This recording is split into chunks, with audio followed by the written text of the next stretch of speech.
जय श्री राम। कल आपको पता ही है पूरे ब्रह्मांड में प्राण प्रतिष्ठा समारोह पूरी दुनिया में मनाया जाएगा और आप एक खुशखबरी ये है कि एक वृद्ध आश्रम बनने जा रहा है। कहाँ बनने जा रहा है, क्या रूपरेखा, क्या रणनीति है, उस पर भी चर्चा करेंगे। श्रीमान जी, सबसे पहले मैं आपका परिचय जानना चाहूँगा। एडवोकेट धर्मवीर शर्मा, सह अध्यक्ष ग्रंथ फाउंडेशन। वकालत करते करते समाज सेवा करने की प्रेरणा जीवन में कहाँ से आई, पहले तो ये बताइए। जब मैंने सोनीपत डिस्ट्रिक्ट हरियाणा में वकालत शुरू की तो मेरे जो सीनियर थे वो राजनीति में थे, पंडित चिरंजीलाल शर्मा जी। उनका मानना ये था कि भाई हमें व्यवसाय के माध्यम से समाज का विशेष ध्यान रखना ज़रूरी है। समाज की जो अपेक्षाएं होती हैं, खासकर वकालत के पेशे में, उनसे बहुत सारी वकीलों के माध्यम से हमें उनको सुविधाएं देनी होती हैं, उनका भला करना होता है। सिर्फ एज ए व्यवसाय नहीं बल्कि एज ए प्रोफेशन लेना होता है। तो वो राजनीति में रहते हुए भी आम जनता के करीब रहकर उनकी भलाई के लिए प्रयासरत रहते थे हमेशा। उन्हीं से मुझे प्रेरणा मिली कि भाई वकालत के साथ साथ समाज के लिए काम करना भी हमारे जीवन का उद्देश्य होना चाहिए।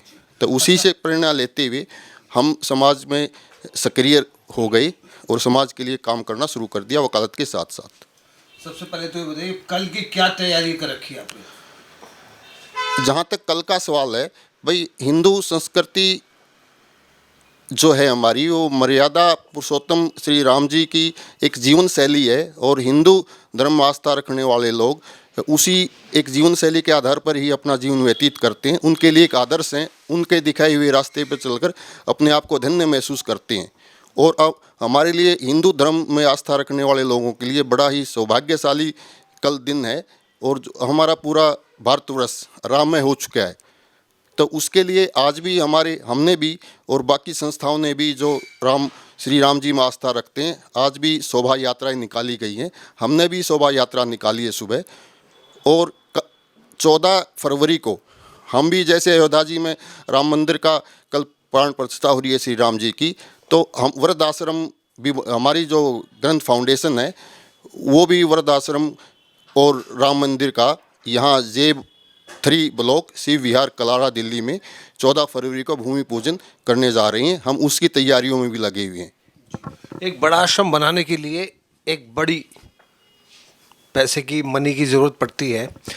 तो ये सारी साठ गांठ करके एक आश्रम जो आप बना रहे हैं, आज किसका धन्यवाद करना चाहते हैं? देखो, सबसे पहले तो जो हमारी ग्रंथ फाउंडेशन के माध्यम से हम एक सीता माँ वृद्धाश्रम और श्री राम मंदिर का एक बनाने जा रही हैं, तो उसके लिए हमारे प्रभु श्री राम और सीता मैया की ही कृपा है और सब उन्हीं की वजह से हो पा रहा है। ग्रंथ फाउंडेशन तो एक सिर्फ माध्यम है। हमारे बीच एक विचार आया और हमने उस पर काम करना शुरू कर दिया।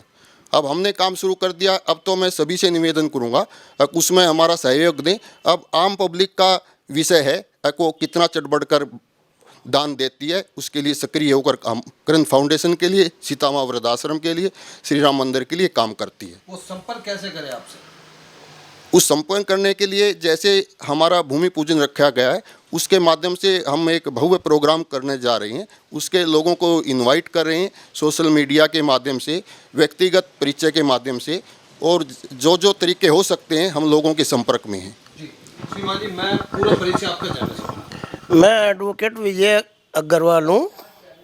क्या बात है, सारी वकालत नहीं हो रही है? देखो, जितने भी वकील होते हैं वो वकालत के साथ साथ कोई ना कोई सोशल वर्क ज़रूर करते हैं और मैं भी सोशल कार्य में पिछले 20 साल से जुड़ा हूँ। पहले लायंस क्लब के माध्यम से मैं सोशल कार्यों में आया था, वहाँ भी मैंने विभिन्न पदों पे काम करा है। और उसके बाद मैं त्रिवेणी देवी वृद्धाश्रम है, उसके साथ भी पिछले 8-10 साल से जुड़ा हुआ हूँ।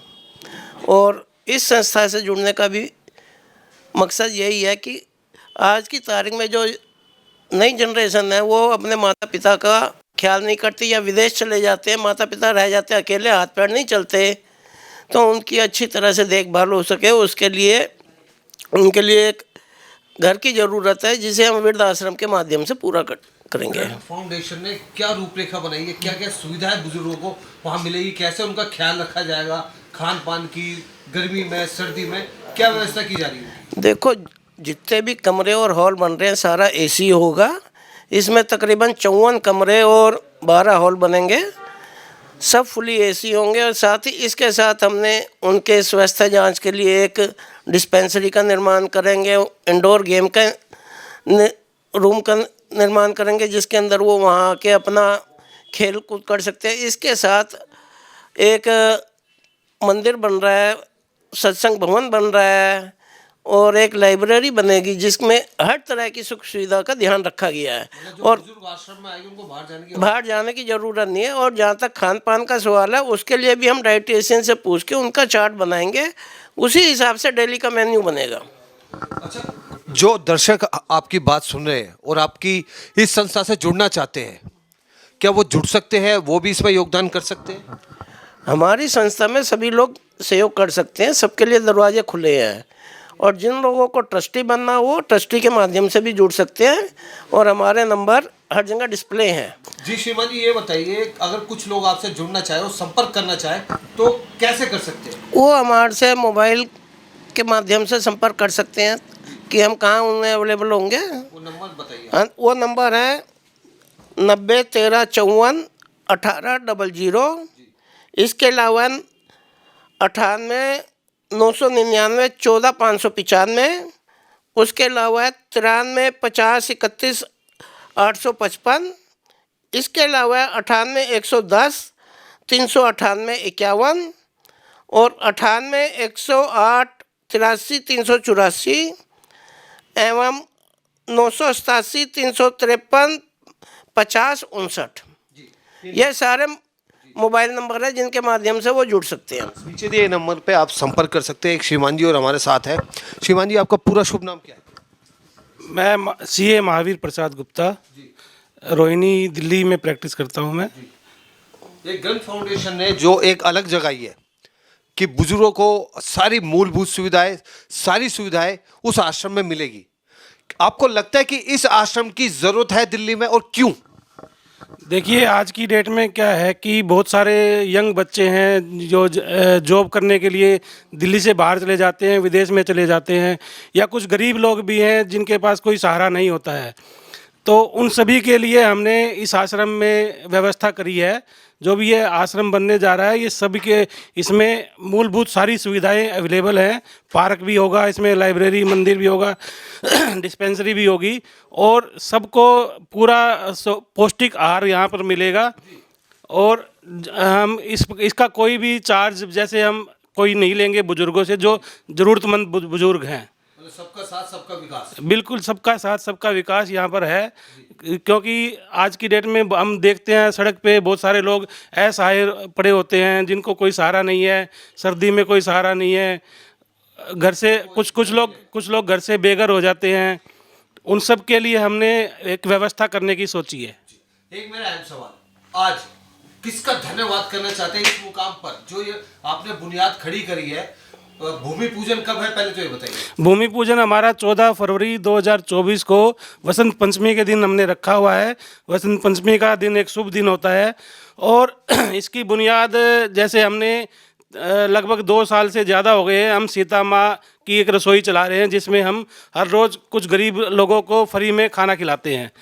उससे प्रेरणा लेके हमने हमारे मन में आया कि क्यों ना एक असहाय लोगों के लिए, बुजुर्ग लोगों के लिए, जो बुजुर्ग असहाय लोग हैं उनके लिए एक छत्र छाया बनाई जाए, एक आशियाना बनाया जाए।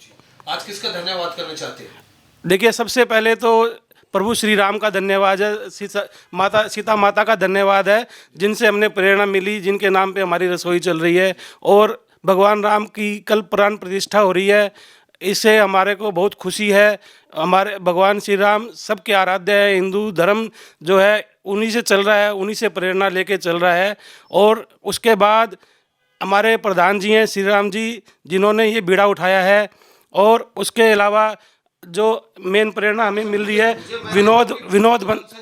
विनोद बंसल जी का काफ़ी सहयोग इसमें हमारे को मिल रहा है। छत्तीसगढ़ से वो जुड़े हैं। छत्तीसगढ़ से वो जुड़े हैं। ये भगवान श्री राम, माता सीता की कृपा है कि लोग हमारे से अपने आप जुड़ रहे हैं। हमें जाने की ज़रूरत नहीं पड़ रही है लोगों के पास, लोग खुद आकर अपने मन से इस संस्था में जुड़ने की कोशिश कर रहे हैं। देखिए, एक अहम बात यह है कि 14 तारीख को भूमि पूजन में बता दूं कहाँ है, ब्लॉक जे, शिव बिहार, कराला। बताया जा रहा है कि 2000 के आसपास लोगों की संख्या वहाँ आ रही है। भारत के कोने कोने से, कोई अयोध्या से, कोई हरिद्वार से साधु संत वहां आशीर्वाद देने आ रहे हैं। और श्री मान जी का कहना है कि आश्रम बनाया जा रहा है सिर्फ बुजुर्गों की सुविधा के लिए। और नीचे दिए गए नंबर पे आप संपर्क करें। अगर आप संतुष्ट हैं तो आप इनकी ट्रस्ट से जुड़ सकते हैं, फैसला आपको करना है। फिलहाल के लिए इतना ही। आप देख रहे हैं सनसनी रिपोर्टर, मैं आपका अपना राजा नहीं, कैमरामैन चंदन कुमार के साथ। जय श्री राम।